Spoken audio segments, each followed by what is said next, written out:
क्या अखिलेश यादव संभल की कोई बात छिपा रहे हैं? अचानक मुलायम का नाम क्यों आया? संभल से मुलायम बने सांसद, मैनपुरी से भी ज्यादा संभल से लगाव, वो कहानी जो शायद आपको किसी ने नहीं सुनाई। कल्याण सिंह ने रखी थी संभल में बीजेपी की नींव, एक माफिया और मुलायम का गजब का खेल। संभल में योगी ने कैसे कुछ दिनों में समाजवादी पार्टी का किला ध्वस्त कर दिया, इसका अंदाजा ज्यादातर लोगों को नहीं होगा। कहते हैं कि संभल से समाजवादी पार्टी का नाता इतना गहरा था कि वहां से चुनाव लड़ने के लिए मुलायम सिंह यादव ने सबसे बड़ी चुनौती भी स्वीकार कर ली थी और बीजेपी को हराने के लिए संविधान को तार तार कर दिया गया था। साल था 1998 का, अटल की सरकार केंद्र में गिरी, यूपी में कल्याण सिंह का जलवा था। डीपी यादव और मुलायम सिंह यादव किसी वक्त में एक दूसरे की परछाई होते, लेकिन उस दौर में एक दूसरे के राजनीतिक विरोधी बन गए। बीजेपी ने डीपी यादव को टिकट दिया, मुलायम को मैनपुरी से चुनाव लड़ना था, लेकिन अचानक वो संभल पहुंच गए।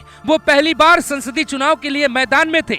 मुलायम सिंह को हराने के लिए कल्याण सिंह ने संभल में एक रैली की और माहौल बदल दिया। यूपी की सियासत में भूचाल लाने वाली ये घटना 21 फरवरी 1998 की है। डीपी यादव संभल लोकसभा सीट से साल 1996 में बहुजन समाज पार्टी से जीत हासिल कर चुके थे।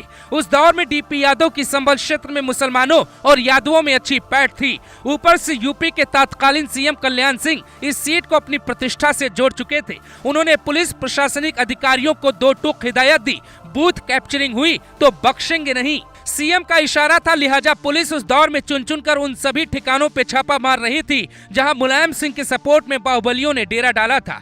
पूर्वांचल के कई बाहुबली उस वक्त मुलायम के सपोर्ट में संभल में डटे थे, लेकिन पुलिस की सख्ती ने मुलायम के खेमे को बेचैन कर दिया। राजनीतिक पंडितों को मुलायम सिंह की सीट फंसी हुई नजर आ रही थी, लेकिन तभी वो हो गया जिसकी कल्पना किसी को नहीं थी। और संभल का सच छिपाने के लिए उस वक्त के यूपी के तत्कालीन गवर्नर रोमेश भंडारी ने कल्याण सिंह की सरकार को बर्खास्त कर दिया। राज्यपाल के खिलाफ अटल बिहारी वाजपेयी अनशन पे बैठ गए। कल्याण सिंह अगले ही दिन हाईकोर्ट पहुंच गए। हाईकोर्ट ने फैसले पे रोक लगाई। उस वक्त कांग्रेस नेता जगदम्बिका पाल को सीएम बनाया गया, लेकिन 24 घंटे में इस्तीफा देना पड़ा। राजनीतिक जानकार कहते हैं कि कल्याण सिंह की सरकार इसलिए बर्खास्त की गई थी क्योंकि अगर संभल में बीजेपी जीत जाती तो जो सच आज योगी बाहर लाना चाहते हैं वो कल्याण सिंह सरकार ही शायद बाहर ला देती।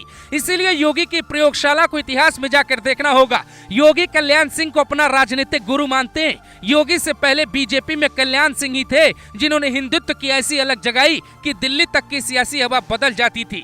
हालांकि मुलायम सिंह चुनाव जीत गए, कल्याण सिंह की सरकार यूपी में बाद में चली गई। उसके बाद राजनाथ सिंह भी यूपी के सीएम बने, लेकिन संभल का सच कभी बाहर नहीं ला पाए। मुलायम और मायावती के राज में अधिकारी मुसलमानों के खिलाफ तब जाके जांच तक नहीं कर पाते थे। नतीजा योगी को आना था। योगी जब सत्ता में आए तभी वो संभल का सच बाहर निकालना चाहते थे और कल्याण सिंह के सपने को पूरा करना चाहते थे, लेकिन वो कई सालों तक नहीं कर पाए। साल 2022 में ही योगी ने फाइनल मूड बना लिया था। संभल में जो कुछ हो रहा है उसकी पटकथा असल में तब रखी गई जब मुरादाबाद में योगी के खास अधिकारी की नियुक्ति की गई। इनके आदेश पे ही संभल की सच्चाई के सारे सबूत इकट्ठे किए गए। बाबरनामा किताब से इतिहास उठाया गया। जो सपना कल्याण सिंह ने देखा वो योगी ने पूरा कर दिखाया। आज अखिलेश यादव खुद कलेक्टर की तरह संभल का न्याय करना चाहते हैं, पर हालात आज वैसे नहीं। संभल से मुलायम सिंह यादव ने चुनाव इसलिए लड़ा था क्योंकि उन्हें मुसलमानों और यादवों को एक संदेश देना था, अगर MY समीकरण सपा के साथ रहा तो डीपी यादव को वोट नहीं देगा। इसीलिए योगी के लिए संभल एक मिशन था जिसकी नींव खोदना एक प्लान का हिस्सा कहा जा रहा है। पत्थरबाजों को इतिहास पढ़ने की आदत होती तो वो योगी को छेड़ते नहीं, क्योंकि योगी ऐसा ही मौका ढूंढ रहे थे।